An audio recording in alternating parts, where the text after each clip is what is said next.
ዛሬ የምናየው እንዴት አድርገን በቀላሉ ዱቄቱን ሳናምስ ምርጥ እንጀራ መጋገር እንደምንችል ነው። ይሄንን የመሰለ ቆንጆ እንጀራ አላመስኩትም። እንዴት እንደምንሰራው አሰራሩን አብረን እናያለን ማለት ነው።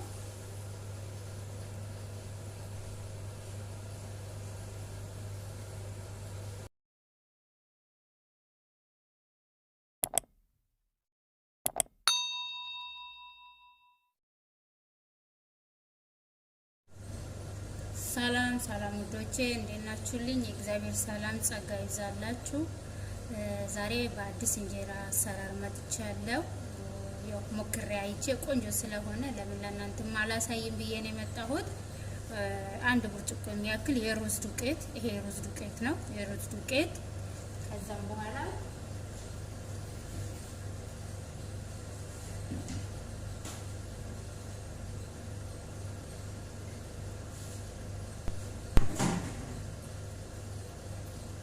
ከዛ ይሄ የፉርኖ ዱቄቱ ነው። ቁጥር 2 አስማሩ ማለት ነው። ከዛ ይሄኛውን እንጨምራለን። የፉርኖ ዱቄት ቁጥር 2 አላመስኩትም፣ የሩዝ ዱቄት ስላለ ማለት ነው።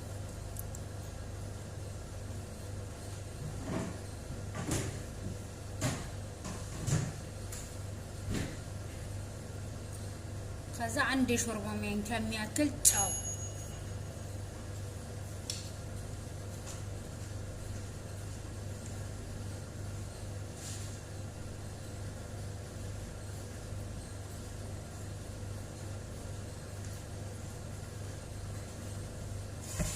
ይሄኛውን እናቀላቅላለን።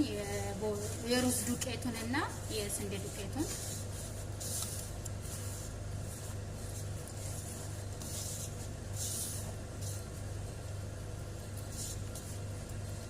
ከዛ ይሄንን ካቀላቀልን በኋላ እዚህ ጋር እርሾ ሰርቻለሁ። እርሾ የሰራሁት አንድ የሾርባ ማንኪያ እርሾ እና የዱቄት እርሾ፣ የዳቦ እርሾ አንድ የሾርባ ማንኪያ፣ ከዛ አንድ ብርጭቆ ዱቄት በጥብጬ 3 ቀን አሳደርኩት። ይሄው አቅርዬ ነው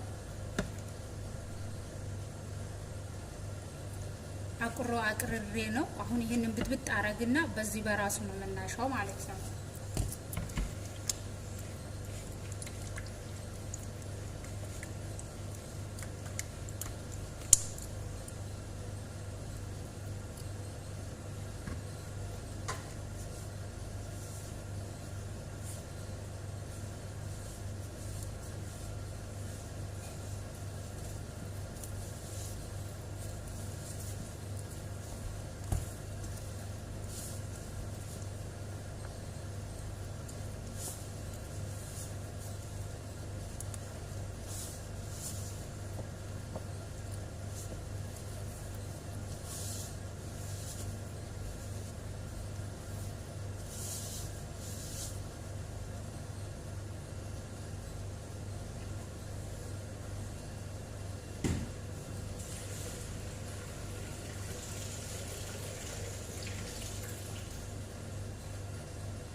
በደንብ አድርገን እሽት እናደርጋለን።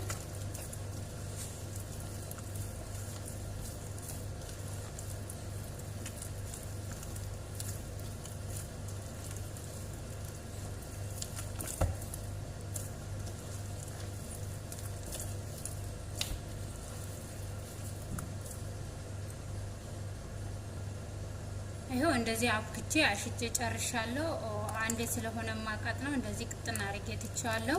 ከዛ ኮፍ ስልልን እንመለሳለን ማለት ነው።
ቤኪንግ ሶዳውን በሙቅ ውሃ እንደ አብሲት ተጠቅሜ ነው እንደ አብሲት ጨምሬበት ነው። አሁን ሊጣችን ኩፍ ብሎ ተዘጋጅቷል ለመጋገር።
ይሄ ውዶችዬ እንጀራችን በሚያምር ሁኔታ እንደዚህ ያልቆልናል።